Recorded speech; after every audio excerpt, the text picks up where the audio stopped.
오후 예배에 살펴볼 하나님의 말씀 마가복음 11장 27절입니다.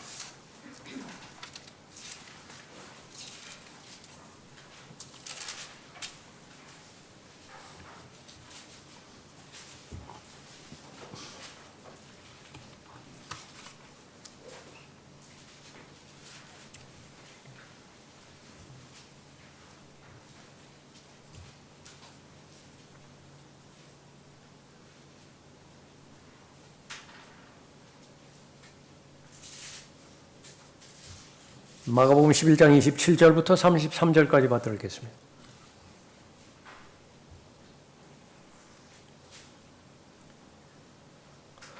그들이 다시 예루살렘에 왔더라. 주께서 성전에서 거니실 때에 선임 제사장들과 서기관들과 장로들이 주께 와서 말하기를 무슨 권세로 당신은 이런 일들을 행하느뇨? 누가 당신에게 이런 일들을 행할 권세를 주었느냐라고 하니 예수께서 대답하여 그들에게 말씀하시기를 나도 너희에게 한 가지 묻겠노니 내게 대답하라. 그러면 내가 무슨 권세로 이런 일들을 행하는지 말해주리라. 요한의 침례가 하늘로부터 온 것이냐 아니면 사람에게서 온 것이냐 대답하라고 하시더라. 그들이 서로 의논하여 말하기를 만일 우리가 하늘로부터라고 말하면 그가 말하기를 그렇다면 어찌하여 너희는 그를 믿지 아니하였느냐라고 할 것이요 우리가 사람으로부터라고 말하면 어떨까라고 하였으나 그들이 백성을 두려워하였으니 이는 모든 사람이 요한을 참 선지자로 여기고 있음이더라.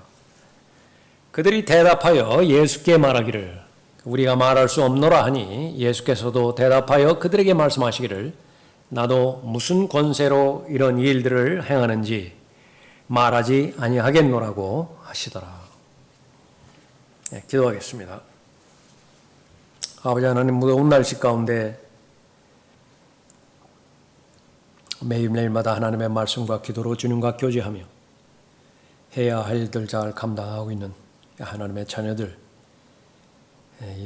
더위로 인해서 지치거나 또 질병에 노출되지 않도록 보호해 주시기를 간구드립니다. 주어진 환경과 여건 하나님께서 잘 조성하여 주시고 무엇보다도 위로부터 지혜를 허락하여 주시고 또 하나님께서 주시는 위로와 담대함 가운데 그 마음도 잘 지켜보아 주셔서 올 이 여름 잘 지낼 수 있도록 돌봐 주시기를 간구드립니다. 특히 병 중에 있는 지체들 하나님의 도움을 요청하고 있는 진지한 기도를 주님 앞에 드리고 있으니만큼 모두 경청해 주시고 또 응답해 주십시오. 저희들에게는 살아가기에 빵도 필요하지만 무엇보다도 하나님의 위에서 나오는 말씀이 필요합니다. 순전한 하나님의 말씀 사모할 때에 모두 각 사람의 믿음의 분량에 맞게 하나님께서 계시의 말씀 또 조명하여 주시고 올바른 분별력을 통하여 잘 분별케 해 주셔서 말씀의 능력으로 이 세상을 잘 살아갈 수 있도록 인도해 주십시오. 무엇보다도 마귀와 벌이는 영적 전쟁에서 능력 있고 살아있는 하나님의 말씀만이 그 전쟁에서 승리를 쟁취할 수 있음을 저희들이 잘 알고 있습니다. 또 하나님의 말씀 한글 킹제임스 성경을 자신의 믿음과 실행에 있어서의 최종 권위로 잘 믿고 주장하고 또 사용함으로 인해서 늘 승리의 삶을 살아갈 수 있도록 돌봐 주시길 원합니다. 하나님의 말씀이 선포될 때 각 사람의 마음밭에 잘 뿌리낼 수 있도록 도와주시길 원합니다. 저를 주님 손에 탁드려오며 주 예수 그리스도의 이름으로 기도드렸습니다. 신실함, 권위에 대한 반응이라고 하는 제목으로 말씀드리겠습니다. 신실함, 하나님의 성품이기도 하죠. 특히 신실함이라고 말할 때는 말씀과 직접적으로 관련이 있습니다. 하나님께서 하나님의 입에서 말씀을 하셨다라고 한다면 그것이 사람이 한 말이 아니기 때문에 하나님께서는 그 말씀을 반드시 이루시고 성취하셔야 합니다. 그것이 맹세와 관련이 있습니다. 자신의 이름을 걸고 맹세하시는 하나님의 신실함과 관련이 있습니다. 믿음이라고 하는 것은 바로 그 하나님을 믿는 것입니다. 다른 하나님을 믿는 것이 아니라 하나님께서는 어떤 말씀을 행하셨는가, 그 행하신 말씀이 나에게 주신 하나님의 말씀인데 내가 그 말씀 그대로 받아들일 때 신실함이죠. 가장 기뻐하십니다. 영광 받으시고요. 또 믿음이 있다라고 인정을 하시죠. 그래서 이 하나님의 말씀을 맡은 자들, 하나님의 말씀은 신비의 말씀인데 그래서 바로 그 소임을 잘 감당하는 직분을 청지기의 직분이라 그 말씀하고 있습니다. 하나님께서는 수많은 사람들이 있는데 수와는 상관없이 신실한 사람들을 찾으시고 그 사람들에게 하나님의 말씀을 맡겨주셔서 하나님께서 행하시고자 하는 일을 그 사람들을 통해서 잘 행하고 계시는 것이죠. 하나님의 말씀에 권위가 있습니다. 만왕의 왕이시고 만주의 주이신 그분의 입에서 나오는 말씀이 곧 권위가 있죠. 하나님의 일은 권위가 없으면 실행되지 않습니다.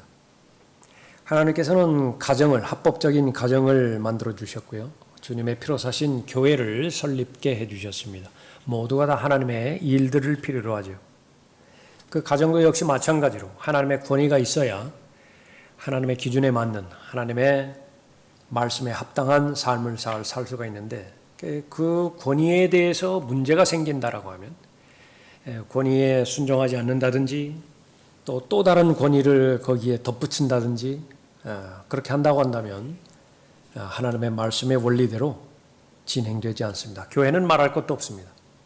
개인의 삶 역시 마찬가지입니다.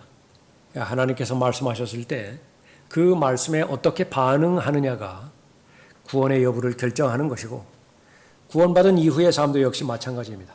계속해서 진리의 지식에 이르기를 원하시는 하나님께서는 그 방법은 하나밖에 없습니다.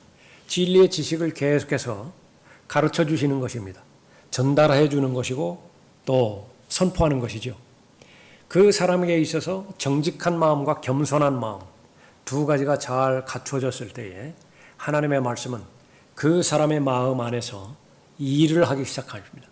그 일을 하는 주체는 내가 아니라 또 살아계신 하나님의 말씀이신 하나님이십니다. 그것을 하나님의 역사라고 말합니다. 하나님께서 일하시면 그것을 방해할 수 있는 방해 요소가 존재하지 않습니다. 마음의 변화가 일어나는 것이고 마음의 변화는 반드시 삶의 변화로까지 이어지는 것이지요. 그 결과 또 성령의 열매를 맺는 것이고 하나님께서 기뻐하시는 영광스러운 삶을 잘 사는 것입니다. 똑같은 하나님의 말씀이 선포되었는데 어떤 사람은 구원받고 어떤 사람은 구원받지 못합니다. 어디에 달려있는 것인가? 권위에 대한 반응에 달려있어요. 알아듣지 못한다거나 무지하거나 그런 것이 문제의 근본이 아닙니다. 반응입니다. 구원받은 사람들 가운데서도 어떤 사람은 시간에 관계없이 어떻게 보면 물리적으로는 그렇게 빠른 시간 내에 하나님의 말씀에 잘 적응하고 또 반응해서 또 영적 성장을 이루는가 하면 세월이 오래 지났음에도 불구하고 또 히브리서 5장에서 경고하는 것처럼 그때로 보면 너희가 마땅히 선생들이 되었어야 할 터인데 그 대상이 됨에도 불구하고 여전히 성장에 대한 증거가 보이지 않는 것 역시 마찬가지입니다. 하나님께서 일을 하시면 그 사람에게는 변화가 있고 하나님께서 일을 하실 수 없는 상황이라고 한다면 변화가 없는 것입니다. 언제 하나님께서는 일을 하시는 것인가? 하나님께서는 권위를 가지고 계시는데 오늘 본문 말씀에 권세라고 말씀하시는 권위를 가지고 계시는데 그 권위가 내 안에서 일을 하게 내가 겸손하고 정직한 마음으로 하나님의 말씀을 받아들이는 것인가? 거기에 달려있는 것입니다. 오늘 본문 말씀, 하나님의 말씀, 예수 그리스도께서 행하시고 선포하신 일에 대해서 반기를 들고 또 그것에 틈을 노려서 급기야는 예수 그리스도를 권위 자체이신 예수 그리스도를 죽이려고 혈안이 되어 있는 이 자들에 대한 종교인들에 대한 그런 기록이죠. 여기에서 우리가 교훈을 받아서 사람은 변하지 않습니다. 사람의 본성이라고 하는 것은 2000년 전에 등장했던 이 선임 제사장들, 서기관들, 장로들 이 사람들의 마음의 상태나 2000년 후의 사람들의 마음의 상태나 그것은 똑같습니다. 말씀 역시 변한 것이 없죠. 똑같은 것입니다. 다만 변한 것은 바로 환경만 변한 것뿐입니다. 또 그 여건만 변한 것이죠. 그 사실을 알고 또 하나님의 말씀이 주는 교훈 잘 우리가 배워서 절대로 하나님의 말씀의 권위에 잘못 반응함으로 인해서 역기능을 그렇게 그 결과를 가져서는 안 될 것입니다. 권위에 대한 반응. 제일 첫 번째로 인생은 권위에 대한 반응이다라고 하는 사실을 알아야 됩니다. 아무리 많이 복잡하게 다양한 방법으로 인생을 설명한다 하더라도 결론에 이르는 것인데 권위에 대해서 어떤 반응을 보이는 것이냐. 그것이 인생이다라고 하는 것입니다. 27절 보십시오. 그들이 다시 예루살렘에 왔더라. 주께서 성전에서 거니실 때에 선임 제사장들과 서기관들과 장로들이 주께 와서 말하기를 무슨 권세로 당신은 이런 일들을 행하느냐. 성전을 깨끗하게 했죠. 또 가르치기도 하십니다. 근데 거기는 이제 권세가 있죠. 가르치는 자와 배우는 자. 무슨 권세로 당신은 이런 일들을 행하느냐. 누가 당신에게 이런 일들을 행할 권세를 주었느냐라고 하니 그랬습니다.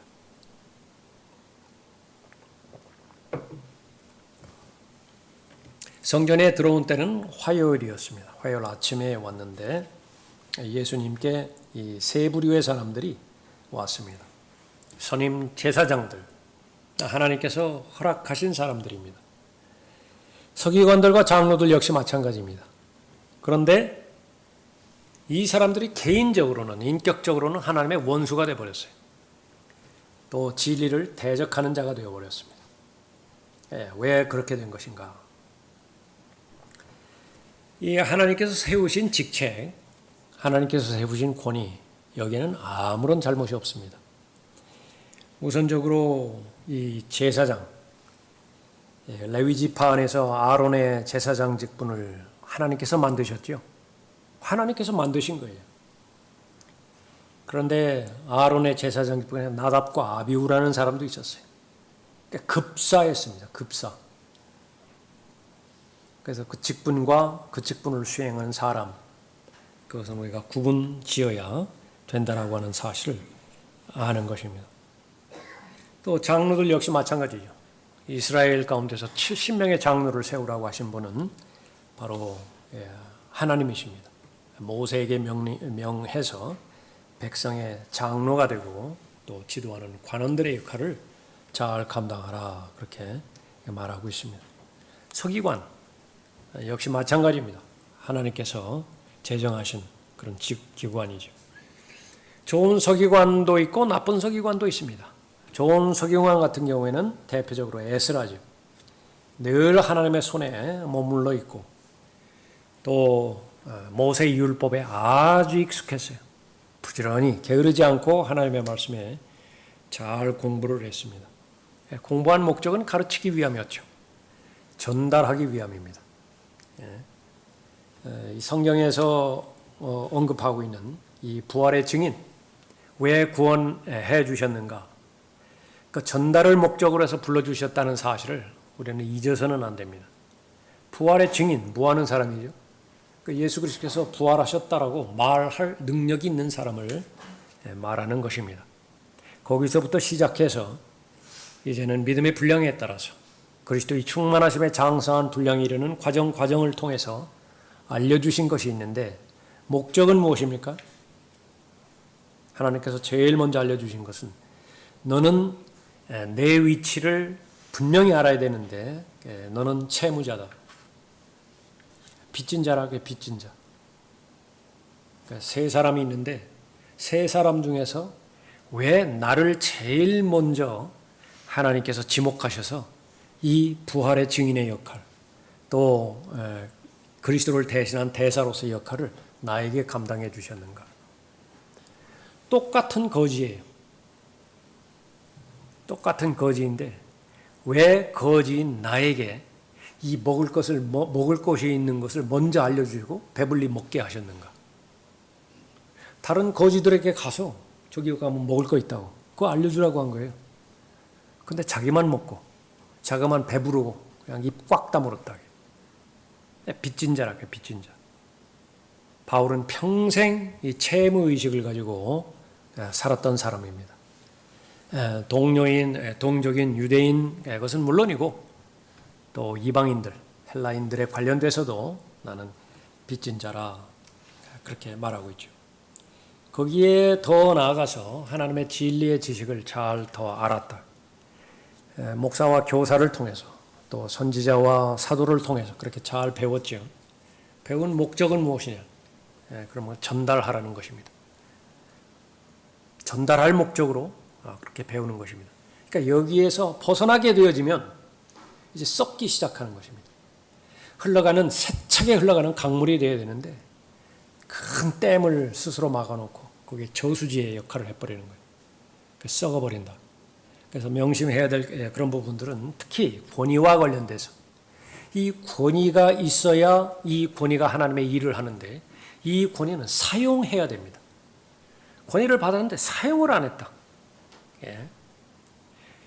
또 하나는 이 하나님께서 주신 권위를 다른 목적으로, 자기를 기쁘게 할 목적으로, 사람들을 기쁘게 할 목적으로 사용했다. 그 오용한 것이고 악용한 거예요.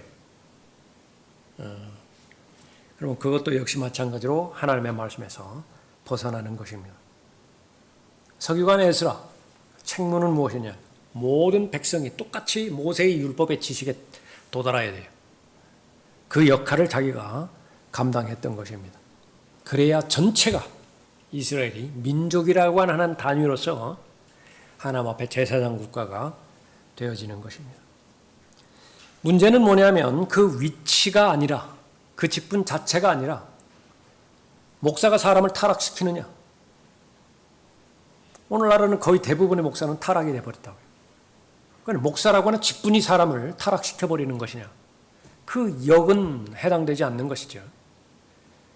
누가 그 목사직을 맡았느냐. 누가 그 제사장직을 맡고 도대체 누가 하나님의 말씀을 맡아서 가르치는 위치, 서기관의 위치에 있는 것이냐. 그것이 문제가 되는 것인데 모두가 다 권위에 달려 있습니다. 누구로부터 내가 그 권위를 받았느냐. 내가 받은 권위의 동기와 목적은 무엇이냐라고 하는 것을 보는 것이죠. 그래서 나는 누구인가? 나는 어떤 직책을 부여받을 수도 있고 부여받지 않을 수도 있습니다. 그러나 나의 나된 것, 그것은 하나님의 은혜가 나를 만드는 것이고 또 하나님의 은혜의 말씀이 담겨있는, 은혜가 담겨있는 하나님의 말씀이 나를 만드는 것입니다. 28절 다시 보십시오. 말하기를 무슨 권세로 당신은 이런 일들을 행하느냐? 누가 당신에게 이런 일들을 행할 권세를 주었느냐? 여기서 말하는 권세, 권위, 누가 했더냐? 누가 시켰더냐? 차장님이 시켰다고. 차장한테 가서 그 지시사항을 어디서 전달받았느냐고. 담당 이사가 시켰다고. 제일 그 첫 번째가 있겠죠. 최종적으로 누가 시켰던 것이냐. 믿음의 창시자의 완성자, 모든 권위를 가지고 계신 분, 바로 예수 그리스도이십니다. 제가 예수 그리스도로부터 나온 권세예요. 예. 그래서 최종 권위는 바로 예수 그리스도이십니다. 이 권위에 대해서 반항한 것이 바로 첫 번째 반역이죠. 하늘과 땅을 창조하시고 루시퍼를 창조하셨는데 루시퍼가 자신이 가장 높은 사람이 되기로 그렇게 결정을 했습니다.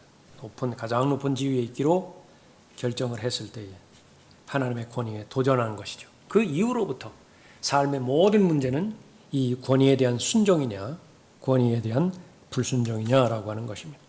조금 전에 가정에 대해서 언급하고 있죠. 가정이 가정답다라고 한다면 다시 말하면 성경에서 말하는 원래와 원칙 가운데 가정이 이루어진다라고 한다면 그 권위는 남자에게 있어요. 남편에게 있는 것입니다. 그런데 이 남편이 약해 빠져가지고서 권위를 사용할 용기가 없어요. 또 그렇게 구비되지도 않았습니다. 보류를 하죠. 또 상대적으로 여자가, 아내가 타락한 이부의 그 본성에 따라서 순종하려고 하는 마음이 원래 없습니다. 그래서 가장 합법적이고 가장 현실적으로 그러니까 사람들의 우상은 민주주의예요. 민주주의. 평등. 50대 50으로 갔다. 그러니까 망하는 겁니다. 그 가정은 엉망진창이 되는 거예요. 겉으로 볼 때는 아주 화합하고 뭐 사랑하고 거기에 뭐 서로 우애가 있고 그렇게 하는 것이지만은 하나님에 관련된 일들에 대해서는 하나도 진전되는 것이 없어요. 예. 교회 역시 마찬가지입니다. 교회에서 가장 또 사람들이 선호하는 것은 무슨 위원회 만들어 가지고서 투표를 하고 거기에서 또 무슨 뭐 만장일치라든지 뭐 그런 거 좋아합니다. 민주주의, 그것은 교회가 망하는 지름길이에요. 또 하나님께서 가정이면 가정에 대해서, 교회는 교회에 대해서, 국가는 국가에 대해서 권위를 허락해 주십니다. 그런데 그 권위는 바로 하나님 앞에서 입증을 해야 되죠. 무엇으로 입증을 해야 되는 것이냐? 겸손과 정직으로 기반이 되어지는 신실함 가운데서 입증이 되어야 되는 것입니다. 그래서 교회에 우리가 표현 달아놓지는 않지만은 서로가 서로를 존경해야 되거든요. 서로가 서로를 존중해야 됩니다. 그것은 하나밖에 없어요. 신실한 성도입니다. 신실한 성도가 존경받는 교회. 그러면 거의 그 모든 문제가 그 안에 다 포함이 되어 있는 것입니다. 그 부분에서 벗어날 때에 이제 육신적인 일들이 드러나게 되는 것입니다. 누가 책임자인가? 예수 그리스도께서 책임자세요. 그 예수 그리스도는 누구를 지목하셨는가? 그것이 바로 세상의 관점입니다. 그래서 누가 우선권을 차지할 것이냐? 누가 지배할 것이냐? 수많은 종교들이 있는데 어떤 종교가 최종적으로 모든 통치권을 가질 것이냐? 종교 통합이죠. 종교 통합이라는 것은 모든 그 종교가 다 하나가 되자라고 하는 것이 아니라 전제는 카톨릭이 주체가 되는 거예요. 카톨릭이 주체가 돼서 모든 종교를 다 하나로 규합하는 것입니다. 그래서 카톨릭이 원하는 대로 하고자 하는 것이 종교 통합인 것이에요. 결국은 권위에 관련된 문제가 되는 것입니다. 인생, 권위의 문제입니다. 여러분도 마찬가지입니다. 여러분들이 여러분 됨됨이가 되어야 되는 것, 지금까지 되었던 것, 권위에 대해서 어떻게 반응하였는가라고 하는 거예요. 초등학교 다니셨죠? 중고등학교 다니셨죠? 그때의 그 가르치는 선생님들의 권위에 대해서 여러분들 어떻게 반응하였는가? 상당히 여러분들을 여러분 되게 만들었던 것이에요. 그러니까 사회에서도 그런 것입니다. 그러다가 여러분들은 뭐 직장 생활은 직장 생활 했겠죠. 직장에서도 권위가 있을 거 아니겠어요? 어떻게 반응하였는가? 그런데 그 모든 권위의 배후에는 하나님께서 계시거든요. 그 하나님을 의식하고 하나님께서 어떤 동기로, 어떤 의도로 그 권위를 주셨는가? 뭐 하나님의 의도대로 그대로 순종하면 되는 것입니다. 모든 부분에 있어서 순종하지만은 하나님의 말씀에 정면으로 상충되어지는 것을 그 권위가 요구를 한다. 그러면 그것은 그 권위보다 더 높은 권위에 순종해왔죠. 그러면은 그것이 바로 그리스도인으로서 잘 연단되어지고 훈련되어지는 과정을 잘 겪어왔던 것입니다. 앞으로도 마찬가지입니다. 여러분들이 계속해서 은혜와 진리 가운데서 또 예수 그리스도를 아는 지식 안에서 잘 성장할 것이냐, 그렇지 않을 것이냐. 내면의 성장입니다. 다른 사람이 어떻게, 저 사람이 더 경건해질 것이냐, 더 영향력 있는 삶을 살 것이냐, 그건 결과일 뿐이고 정말로 중요한 것은 내가 하나님 안에서 은혜 가운데서 성장하느냐 그렇지 못하느냐라고 하는 것은 권위의 문제예요. 그래서 여러분에게 있는 최종 권위, 그것은 바로 하나님의 말씀입니다. 여러분에게 주신 하나님의 말씀에 대해서 어떻게 반응하는 것이냐. 그런데 하나님의 말씀에 대해서 순종한다라고 하는 말에 모두가 다 동의하지, 하나님의 말씀에서 불순종한다라고 하는 말은 사람들은 하지 않죠. 근데 문제는 바로 그것이 내면에서 입증이 되어지느냐라고 하는 것입니다. 그러니까 그것이 이제 여러분의 과제예요. 그래서 하나님의 말씀, 창세기 1장부터 요한계시록 22장 마지막 절까지 첫 번째 첫 장부터 첫 번째 카바부터 마지막 카바까지 모두가 다 하나님의 말씀으로 믿고 또 신뢰하며 그 가운데서 나에게 주신 말씀이라고 한다면 내가 겸손한 마음으로 경청하고 순종한다. 그러면 성경은 보장하는 거예요. 그건 지속적으로 성장하고 지속적으로 죄와 세상과 마귀와의 전쟁에서 승리를 보장해 주는 것입니다. 그것이 권위의 힘인 것입니다. 바로 인생은 권위에 대한 반응이다라고 하는 부분이고요. 두 번째, 이 권위에 대해서 올바로 반응하지 못하면 어떻게 되는 것인가? 그 가운데 첫 번째는 위선자가 됩니다. 29절을 보십시오. 예수께서 대답하여 그들에게 말씀하시기를 나도 너희에게 한 가지 묻겠노니 내게 대답하라. 그러면 내가 무슨 권세로 이런 일들을 행하는지 말해주리라. 요한의 침례가 하늘로부터 온 것이냐 아니면 사람에게서 온 것이냐 대답하라고 하시더라. 그들이 서로 의논하여 말하기를 만일 우리가 하늘로부터라고 말하면 그가 말하기를 그렇다면 어찌하여 너희는 그를 믿지 아니하였느냐라고 할 것이요. 그렇다면 너는 왜 그 요한의 침례에서 순종하지 않느냐? 왜 침례받지 않느냐? 그렇게 말할 것이요. 우리가 사람으로부터라고 말하면 어떨까라고 하였으나 그들이 백성을 두려워하였으니 이는 모든 사람이 요한을 참 선지자로 여기고 있습니다. 사람부터 온 것이다. 그 말 하는 즉시 백성이 돌을 들어서 쳐 죽일 것이다. 자기는 죽는 거예요. 무섭죠? 진퇴양난에 빠져버린 것입니다.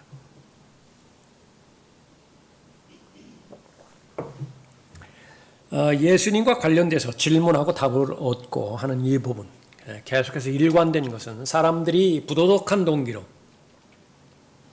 예수님께 질문을 하면 예수님의 답은 그 어떤 경우에도 다 성공적입니다. 반대로 예수님께서 사람들에게 마음이 잘못된 그 사람들에게 질문을 하면 그 사람들은 절대로 답을 못해요. 그것이 바로 권위의 한 부분이기도 합니다. 여기서 질문하고 질문을 받고 하는 대상. 예수 그리스도는 사람으로 오셨으니까 또 인간으로 오셨기 때문에 여기서는 잘 드러나지 않지만은요. 묻힌 지 사흘 만에 성경의 예언대로 부활하셨죠. 하늘에 오르셨죠. 그분의 이름은 신실함인데 그분의 이름은 여호와입니다. 여호와 하나님이 바로 예수 그리스도이시죠.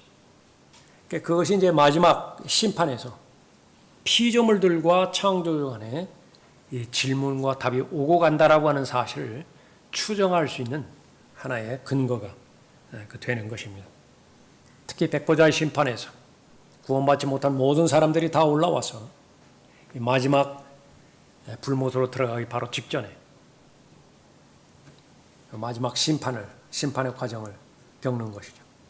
그러면 거기에서 자기가 할 수 있는 모든 질문들을 다 하는데 바로 하나님께서는 자신의 말씀을 통해서 그 질문에 대해서 일일이 답변을 하십니다.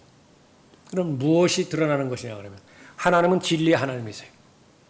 성경도 진리의 성경이죠. 진리의 성경을 가지고 진리를 말씀하셨을 때 누가 잘못된 것이냐? 사람에게는 사람 자신의 의견이 있고 사람 자신의 경험이 있습니다. 이것을 최종 권위로 삼는 거예요.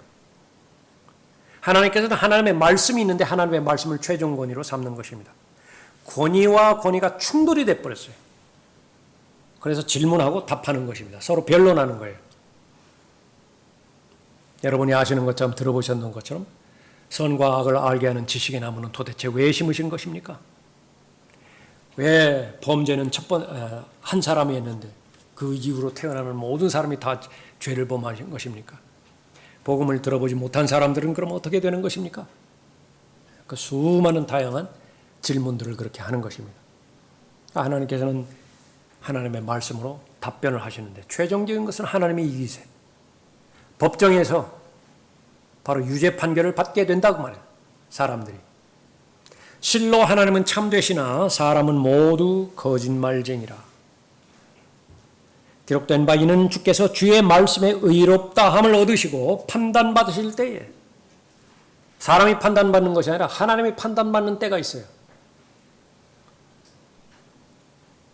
사람이 심판받는 것이 아니라 하나님이 심판받는 때가 있습니다. 하나님이 피고의 자리에 앉으실 때가 있어요.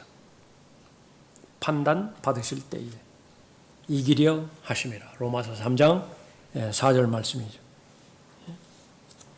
결과는 무엇입니까? 여기 본문에 있는 이 서기관들처럼 아무 말도 하지 못한 채 그냥 남아있어야 돼요. 한마디 하고 들어가야 되는데 주여 하고 들어갑니다. 이건 루시퍼도 마찬가지예요.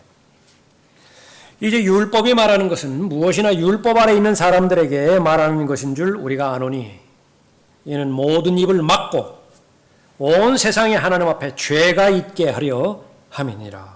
하나님의 말씀이 선포될 때 과연 누가 최종 권위인가? 그것을 발견하는 것입니다. 지방법원에서 판결이 났는데 만족하지 못합니까? 고등법원으로 올라간다. 대법원으로 올라간다. 대법원까지 올라가면 올라갈 데가 없어요. 그것은 만족을 해야 됩니다. 인정을 해야 되죠. 그렇다 하더라도 불공정한 그런 그 판례들이 얼마나 많이 있습니까? 사람들이 또 하소연하죠. 그런 하나님의 법정은 결코 그런 것을 허용하지 않습니다. 자신이 반드시 절대적으로 인정해야 돼요. 절대적으로 동의해야 돼요. 나는 틀렸습니다. 하나님은 옳습니다. 하나님은 공의로우신 창조주 하나님이십니다. 저는 죄로만 이루어진 죄인입니다. 그 고백을 하고 불못에 들어가게 되어지는 것입니다. 베드로와 예수님과의 그런 그 질문과 대화도 복음서를 통해서 많이 나오죠. 그럴 때마다 베드로의 장점은 뭐냐면 계산하지 않는 거예요. 자신의 생각을 그대로 그때마다 말하는 것입니다. 그것이 틀린 답일 수도 있고 맞은 답일 수도 있어요. 맞은 답을 했을 때는 예수님께서 칭찬하시고 보상도 하시죠. 틀린 답을 했을 때는 책망과 징계가 있지만은 그러나 다시 회복이 되어집니다.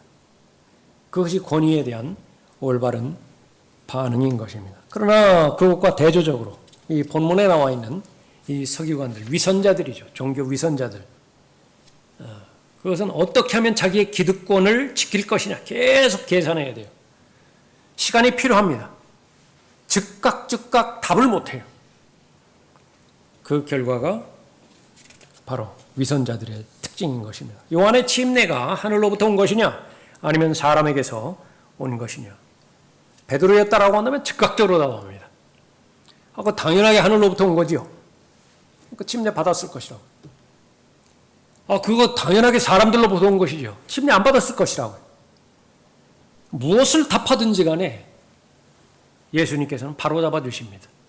그것이 정직한 마음이에요. 그것이 배우고자 하는, 예수님으로부터 배우고자 하는 순수하고 겸손한 그런 마음인 것입니다. 베드로가 주를 붙들고 말리기 시작하더라. 그러나 주께서 돌아서서 제자들을 보시고 베드로를 꾸짖어 말씀하시기를, 괜찮아요. 누가 꾸짖음 당하는 것을 좋아하겠어요? 그러나 필요하니까 꾸짖으신다고요. 베드로를 사랑하시기 때문에 그래요. 다시 한번 확인해 주죠. 내가 나를 사랑하느냐? 내가 너를 사랑하는 것은 분명한 사실인데 이 사랑은 서로 일방적이어서는 안 되는 거 아니에요.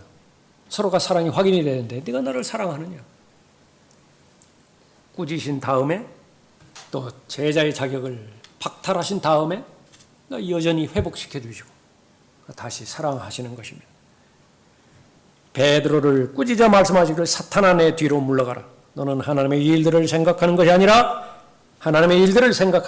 사람들의 일들을 생각하는도다. 최종 권위예요. 하나님의 말씀이 최종 권위입니다. 이 하나님의 말씀에 대적하는 것이 세 가지가 있어요. 세 가지가. 하나는 전통입니다. 주로 이제 교회의 전통이죠. 그다음은 자기 자신의 의견이에요. 자기 자신의 지식이고 또 자신이 지금까지 경험해왔던 경험입니다. 내 경험한 바에 의하면 그 가운데 첫인상도 포함이 됩니다. 처음 보았을 때 그 사람에 대한 인상. 이건 어떠한 근거도 없어요. 그런데 어떠한 근거도 없는데 신뢰의 대상도 아닌데 그냥 믿어버린다. 경험, 지금까지 살아왔던 30년, 40년, 50년 그때의 경험으로 계속 앞에 주어진 일들도 살아가려고 한다. 그 도박이에요. 맞을 수도 있지만 틀릴 확률도 반반입니다. 그러니까 어떻게 책임지죠? 틀릴 경우에. 바로 예수 그리스도께서 말씀하시는 그 말씀에 그 권위에 올바로 순종할 때에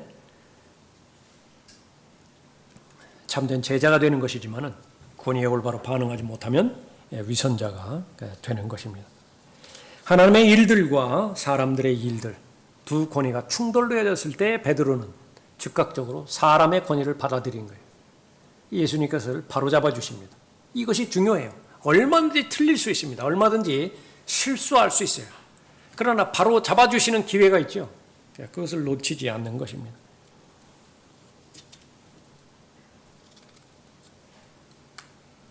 선임 제사장들과 서기관들, 이 사람들은 요한의 침례가 하늘로부터 온 것임을 믿지 않았던 것입니다. 그러나 세리들과 장로들은 믿었죠. 그래서 먼저 하나님의 나라에 들어갔다고 그렇게 말했습니다. 그렇다고 해서 자신의 의견을 그렇게 공개적으로 말하지도 못했습니다. 그것은 무엇 때문에 그러는 것이냐? 그 사람을 두려워한 것 때문에 그래요. 계속해서 성경이 언급하는 것, 그 사람의 됨됨이, 그것은 그 사람이 얼마나 많이 배웠느냐, 얼마나 많은 일을 행할 수 있느냐, 그런 능력인 것이 아니라 마음 중심에 그 사람이 무엇을 사랑하고 있는 것이냐, 무엇을 두려워하고 있는 거냐. 그럼 그 사람이 그 사람이라. 그러면 이제 시간이 지나면 그것이 표로 드러나죠. 두려워했던 것. 하나님을 두려워하면 사람으로부터 자유롭습니다.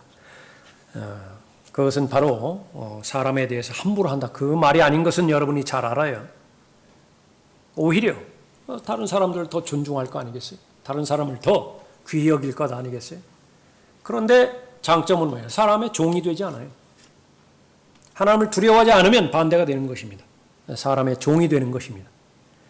사람의 의견, 그것에 동의하는 것을 계속 보여주기 위해서 하나님을 배반해버려요. 하나님의 진리의 말씀을 거부해버리는 것입니다. 사람을 두려워하면 덫에 걸려요. 인생이라고 하는 것은 수없이 쳐져 있는 덫과 함정이 있는데, 올무가 있는데 그걸 피해 나가는 길이 인생이거든요. 부정적이에요. 부정적. 인생은 처음부터 출발 자체가 부정적이라고요. 부정적이 아니면 철학이라고 하는 학문이 생길 필요도 없어요. 인생이 부정적이 아니라고 한다면 종교라고 하는 사람들이 만들어 놓은 종교가 만들어질 리가 없다고요. 잘못됐으니까. 부정적이니까 그런 시도들이 있었던 것이죠. 그런데 그 수많은 덫, 스스로 걸려드는 방법이 무엇이냐? 그 사람 두려워한다. 그것은 바로 하나님의 말씀을 존중하지 않는 것입니다. 마지막 세 번째, 권위에 순종하지 못하면 계시를 받지 못합니다. 권위에 순종하지 못하면 계시를 받지 못해요. 33절 보십시오. 그들이 대답하여 예수께 말하기를 우리가 말할 수 없노라 하니, 예수께서도 대답하여 그들에게 말씀하시기를 나도 무슨 권세로 이런 일들을 행하는지 말하지 아니하겠노라. 이게 얼마나 무서운 말씀인지 아세요? 내가 말하지 않겠다. 하나님과의 정상적인 교제관계 이탈된 지 시간이 꽤 흘렀는데도 거기에 아무런 심각성도 갖지 못합니다. 그럼 어떻게 되는 것이냐? 굳어져 버려요. 성경을 열었는데 아무런 감흥이 없습니다. 이것은 마치 분명히 살아있는 사람인데, 과거서부터 많이 알려져 있던 사람이에요. 그 사람 만났는데 반응이 없어요. 내 마음 가운데서. 오히려 부담스럽습니다. 내가 먼저 봤죠. 그러면 피해가요. 저 사람 만나면 또 막 복잡해지기 시작하는 거예요. 또 없는 말 지어내야 되지. 또 아는 체 해야 되지. 복잡하니까 그냥 뒤돌아서 그렇게 가는 거예요. 그러다가 어떻게 또 마주치면 이제 어떻게 돼요? 너무 부담스럽다.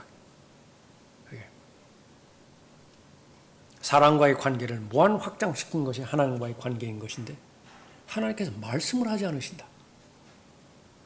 사람이 감정이 중요하지 않다라고 말할 때에는요, 우리가 믿음의 과정 가운데서 제일 마지막 단계에 두라고 말입니다. 하나님의 말씀은 사실이라고요. 제일 중요한 것은 사실이 무엇이냐.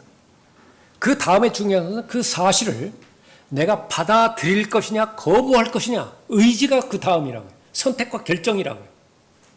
그런데 이 하나님의 말씀을 받았을 때에 그것이 사실인 것 같다, 막 감정이 막 폭발해가지고서 받아들이는 것이냐, 그렇게 하지 말라고 말이야. 그럴 수도 있지만은 그러지 않을 수도 있어요. 내가 결정하는 데 있어서도 마찬가지예요.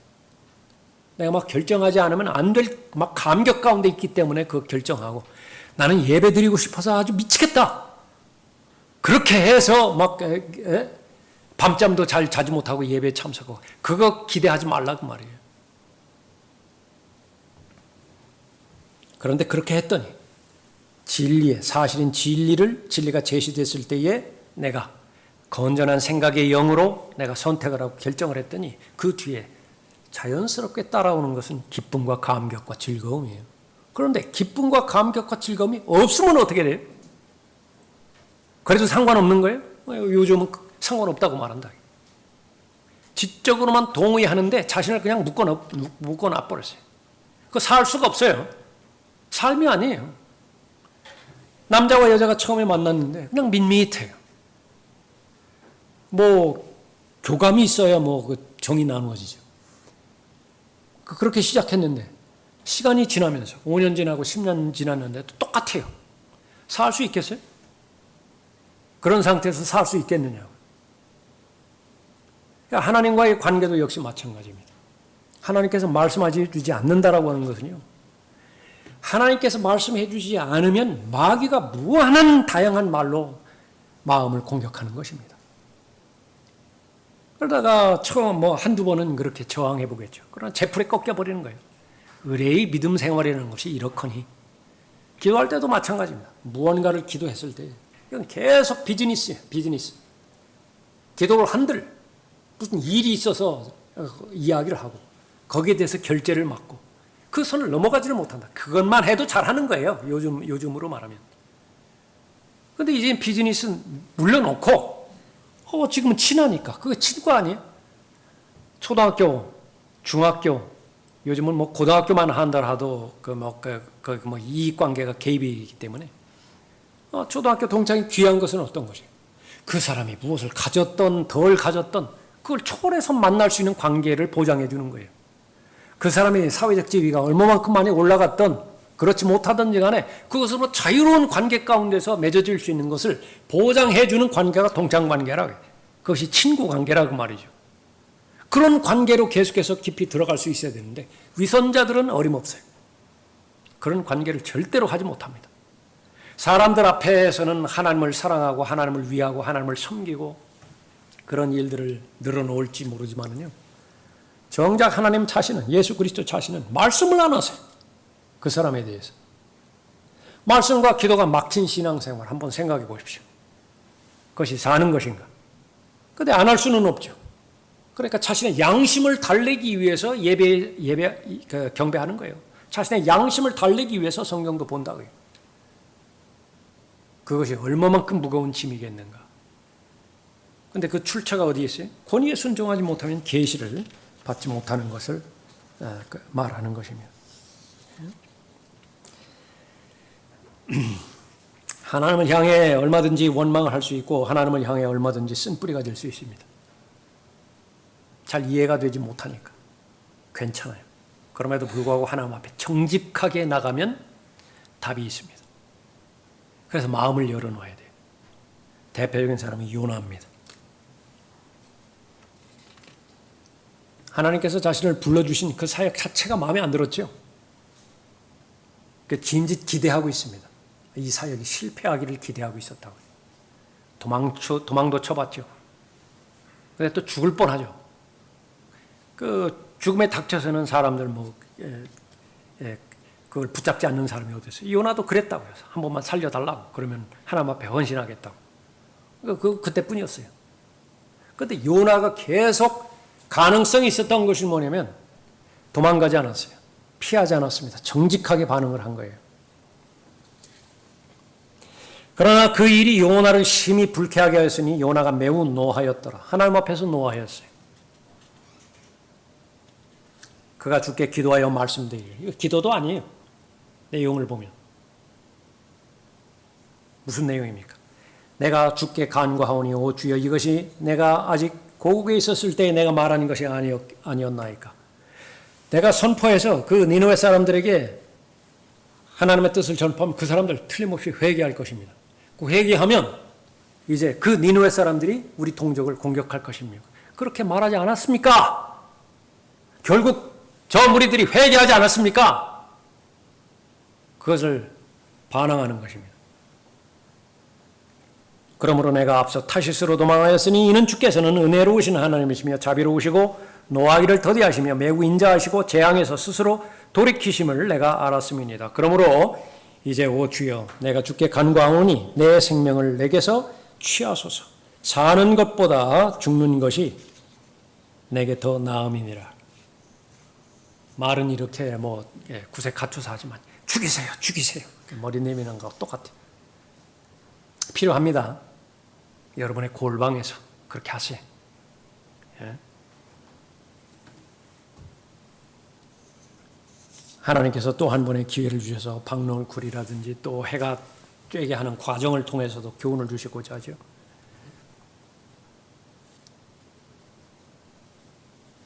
하나님께서 요나에게 말씀하시기를 내가 그 박농쿨로 인하여 화를 내는 것이 잘하는 것이냐 하시니 그가 말하기를 내가 죽는다 할지라도 성내는 것이 잘하는 것이옵니다. 그 다음에 반응이 없어요. 그런데 그 요나가 하나님의 말씀에 기록이 된 것입니다. 정직이 하나님 앞에 정직하게 반응하시고 위선 떨지 않는 거예요. 사람들에게도 물론이고 더더군다나 하나님께는 절대로 위선 떨 필요가 없는 것입니다. 마음의 상상을 이미 알고 계시는 분이십니다. 그러면 최종 권위는 무엇을 말하는 것이냐? 예수 그리스도 자신이죠. 예수 그리스도께서 이제는 성령을 통하여 우리에게 말씀하고 계십니다. 그것은 다른 말로 하면 바로 영감으로 주신 하나님의 말씀을 통해서 우리에게 말씀해 주고 계신다고요. 그러니까 우리에게 있어서 최종 권위는 하나님의 말씀이에요. 최종 권위는 예수 그리스도이십니다. 예수 그리스도께서 지상에 계실 때는 직접 말씀을 하셨어요. 그분의 말씀이 곧 최종 권위가 되는 것입니다. 반응이 있어야 돼요. 그런데 승천하시고 성령 하나님을 통해서 말씀해 주시는 것입니다. 그리스도의 영이 없으면 그의 사람이 아니에요. 성령 하나님께서 조명해 주시는데 성령 하나님께서 말씀해 주시는 하나님의 진리의 말씀입니다. 킹 제임스 성경 최종 권위입니다. 락카만 목사님의 고백을 몇 가지 말씀을 드리죠. 이 고백은 이 문은 어떻게 해서 나왔느냐면 사람들이 최초의 원본만 최종 권위이다. 더 나아가서 그 다음에는 텍스투스 리셉투스 표준 원문만 헬라어로 된 표준 원문만 최종 권위이지 영어로 된 그것에서 번역한 영어 킹제임스 성경은 최종 권위가 아니다. 더 나아서 우리 상황에서는 영어 킹제임스 성경만이 최종 권위이다. 이거 다 가짜라고 하는 부분입니다. 그 사람들에는 어떤 조명도 주지 않아요. 어떤 계시도 없습니다. 그것을 잘 알아야 되는 것입니다. 하나님께서 내게 마지막 날들에 만국 언어인 영어로 된 성경을 최종 권위로 주셨다는 것이 나의 입장이다. 그렇다면 모든 외국어로 된 성경은 어떻게 되는 것입니까? 라고 물을 것이다. 나는 모르겠다. 나는 그런 언어들을 말할 줄도 모르고 읽을 줄도 모른다. 나는 그들 성경들 중에 신뢰할 만한 번역본들이 있다고 믿는다. 프랑스어로 된 성경도 있고 독일어로 된 성경도 있죠. 라틴어로 된 성경도 있죠. 그런 것들을 말하는 것입니다. 신뢰할 만한 번역본들을 말하고 있는 것입니다. 내가 신뢰할 만하다고 말할 때 그것은 킹제임스 성경이 나온 성경 계열에서 나온 번역본들을 의미한다. 즉 프로테스탄트 개역 본문을 의미한다. 소위 훌륭하고 경건한 사람들이 부패한 헬라어 필사본에서 번역한 것을 의미하지 않는다는 말이다. 그 부패한 헬라어 필사본들을 추천하는 자들은 독일의 이성주의자들과 교황과 가까운 자들인데 이런 사람들이 이제 부패한 자들 여럿을 언급하고 있습니다. 그러나 훌륭하고 신실하며 신뢰할 만한 역본들도 있다. 스페인어로 된 레나 발레라 성경, 이탈리아어로 된 디오다티 성경, 프랑스어로 된 올레베탄 성경, 그리고 이와 같은 다른 역본들이다. 하나님께서는 킹제임스 성경에 권위를 주셨다. 다른 번역본들에게는 권위를 주시 않으셨다. 영어로 된 성경을 말하는 거예요.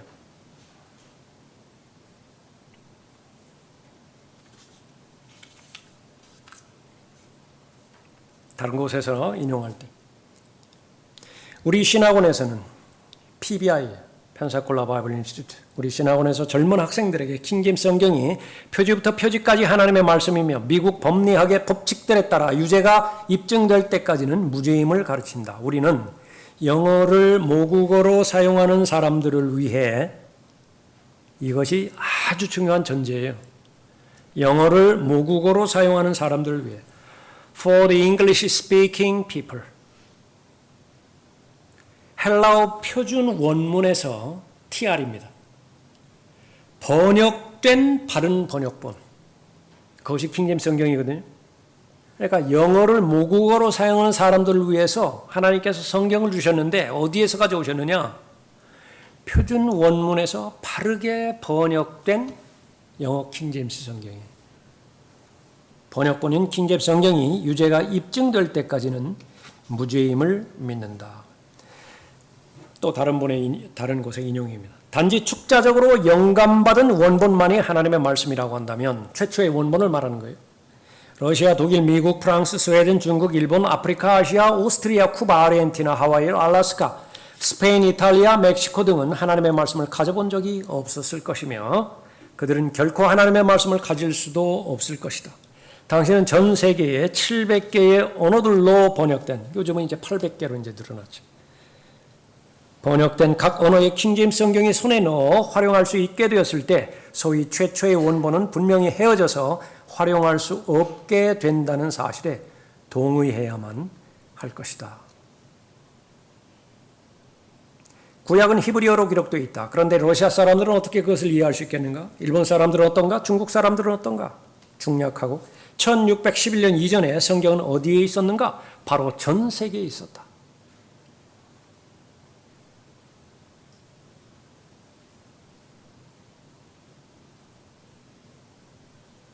제임스 선이라고 하는 사람입니다. 그 성경, 킹제임스 성경을 또 봉헌하는 권위 있는 사람인데 하나님께서는 인정이 많으시고 이해심이 깊으시며 자비로운 분이시다. 그래서 하나님께서는 사람들에게 말씀을 전달하실 때에도 이러한 특성을 발휘하신다. 하나님께서는 사람들이 그분의 소중한 말씀을 알기 위해서 헬라어와 히브리어를 알아야 한다고 요구하거나 기대하지 않으신다. 하나님께서는 그분의 말씀을 믿는 영 안에서 겸손한 자들과 상한 마음을 지닌 자들과 죄를 깊이 참회하는 사람들에게 은혜를 베푸신다. 한 사람이 외국어를 얼마나 아는가는 절대 경건의 능력과 영성을 말하는 것에 관련이 없다. 오늘날 하나님께서는 죄인들을 구원하기 위해서 여전히 그들을 찾고 계신다. 그렇잖아요. 하나님께서 모든 사람이 구원을 받기를 원하잖아요. 하나님에 대한 증거들은 그리스도의 복음을 듣는 그 죄인의 언어로 전달해야만 한다. 이것을 강조해야 되네. 로마서 10장에서 전파하는 자가 없으면 듣지를 못하잖아요. 뭘 이해를 해야 또 믿든지 말든지 하죠. 근데 그 사람의 언어가 아니에요. 계속 헬라어 얘기하고 있고 히브리어 얘기하고 뭐 한국 사람한테 영어 얘기했다. 어떻게 그 영이 서로 지각하느냐. 하나님에 대한 증거들은 그리스도의 복음을 듣는 그 죄인의 언어로 전달해야만 한다. 성령님께 말씀을 배운 성도들은 그리스도의 구속하시는 복음을 다른 사람에게 전달해야 한다. 우리는 생명의 말씀을 제시하되 사랑 안에서 진리를 말해야 된다. 영어를 모국어로 사용하는 우리와 같은 사람들, 이 사람도 계속 강조하는 것이에요. 영어를 모국어로 사용하는 사람들. 다른 나라는 다른 언어가 있겠죠. 거기는 이제 마치면서 디모데후서 3장을 한번 보세요. 디모데후서 3장.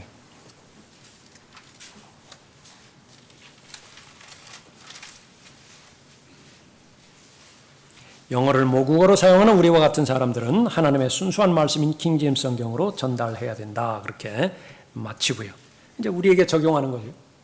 디모데후서 3장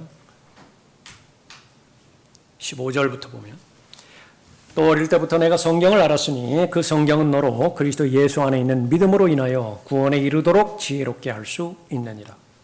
모든 성경은 하나님의 영감으로 주어진 것으로 교리와 책망과 바로잡음과 의로 훈육하기에 유익하니 이는 하나님의 사람이 온전하게 되며 모든 선한 일에 철저히 구비되게 하려 함이니라. 이것이 이제 모든 죄인이 구원을 받기를 원하는 하나님의 염원인데 구원받은 모든 죄인은 반드시 이 수준까지 올라와야 되죠. 모든 선한 일에 철저히 구비가 되어야 되죠. 말씀은 절대적이에요. 그런데 자기가 알아듣지 못하는 말씀을 최종권이라고 그런 신념을 가지고 있다. 예를 들어서 지금까지 내려왔죠. 쭉. 최초의 원본만 최종권이다. 아무 일도 일어나지 않아요. 최종권위로 받아들일 때에만 마음의 변화가 있습니다. 그 다음에 헬라어 히브리어, 헬라어로 이루어진 텍스투스 리셉투스, 표준 원문만 최종권이다. 헬라어 모르는 사람은 어떻게 돼? 차등이 있겠죠. 모든 선한 일에 철저히 구비되는 사람은 헬라에 정통한 사람이 그렇게 된 것이고, 그러지 못한 사람은 그러지 못하는 것인가?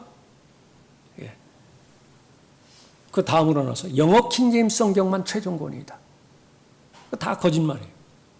지금 한글로 번역되어 있는 성경 중에서 최종 권위로 말할 수 있는 것은 한글 킹제임스 성경밖에 없습니다. 흠정력 사용하는 사람들은요, 절대로 흠정력이 최종 권위라고 말하지 않아요. 주장하지도 않아요. 그렇게 가르치지도 않습니다. 표준 역시 마찬가지예요. 본인들의 양심이 잘 안다. 자신들이 최종 권위가 될 수가 없어요. 최종 권위는 어쨌든 영어 킹제임스 성경이 되어져 버리는 거예요. 그러면 하나님의 말씀의 원리에 따라서 조명하지 않습니다. 시간이 좀 지났지만은 최종 권위로 받아들이지 않을 때 어떤 일들이 일어나는 것인가? 사용은 해요. 올바른 말씀이라고 사용을 합니다. 그러나 최종 권위로 받아들이지는 않아요. 데이빗 클라우드라고 하는 제법 이름이 있는 사람입니다. 킹제임스 성경에 대해서 킹제임스 성경 옹호하는 편에 서지만은 최종 권위로는 받아들이지 않아요. 그래서 라크만 목사님이 글을 썼던 많은 영역에 있어서 공격을 적극적으로 합니다. 대표적으로 영어 킹제임스 성경이 헬러 그 부분의 오류를 바로잡을 수 있다라고 하는지 본인이 이해하지 못하는 그런 부분이거든요. 안 받아들입니다. 영어 킹제임스 성경을 최종 권위로 받아들이지 못하는 상태에서 사용만 하는 사람들 하나님께서 왜 조명해 주시지 않는가? 한 페이지가 한 6페이지 정도 되는데 일부분만 소개해 드리는 거예요. 라크만의 이상한 교리들이라고 할 거예요. 라크만의 이상한 교리들. 예.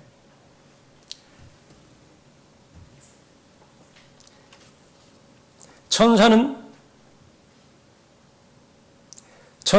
날개 없는 33세의 남성들이며 교회 시대의 모든 여성은 죽어시 33세의 남성의 몸을 받게 된다. 이게 조명이 안 돼요. 계시가 안 되는 거예요. 킹제임스 성경을 옹호하면서도 최종 권위로 안 받아들인다. 환란 시대의 성도들의 구원 계획은 믿음과 행위이며 천년 왕국의 구원의 계획은 행위만이다. 이것도 열려지지 않은 거예요. 이 사람한테. 믿는 자가 거듭날 때 그의 혼은 문자 그대로 그의 육체 안에서 베어져 풀려난다. 영적 할례를 말하는 것이죠. 그리스도 할례를 말하는 것이죠. 이것도 안 열려요. 이 사람한테.